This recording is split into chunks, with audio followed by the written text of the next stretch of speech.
إزاي نمرن التراي صح؟ سؤال بيتكرر كتير. خلينا نعرف إجابته. في الشرح ده هنفصص كل حاجة عن التراي من أول التشريح والوظيفة لحد أهم التمارين. طيب، خلينا نبدأ بالأساسيات. العضلة دي اسمها العلمي هو الترايسبس براكيال، والاسم نفسه بيقول لنا إنها عضلة ثلاثية الرؤوس، مكانها في الجزء الخلفي من الدراع. وظيفتها الرئيسية بسيطة جدا، وهي فرد مفصل الكوع. أي حركة فيها فرد للذراع هي المسؤولة. تمام، يبقى تمرينها هو أي حركة بنفرد فيها الدراع ده ضد مقاومة. تمرين البوش داون مثلا يعتبر أساسي، لأنه بيعزل التراي تماما وبيشغلها بشكل مباشر.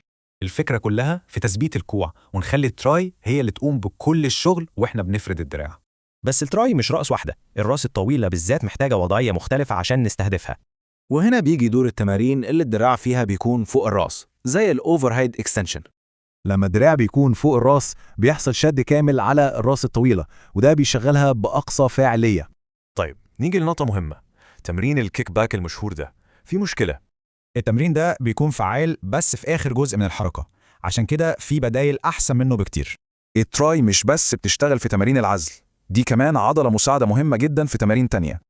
مثلا في أي تمرين دفع للصدر زي البنش بريس، التراي هي اللي بتساعد تكمل الحركة. الخلاصة لازم نفهم تشريح العضلة ونختار التمارين الصح اللي تستهدف كل الرؤوس بتاعتها. وهنا السؤال المهم، هل نظام التمرين الحالي فعلا بيشغل كل رؤوس الترايسبس؟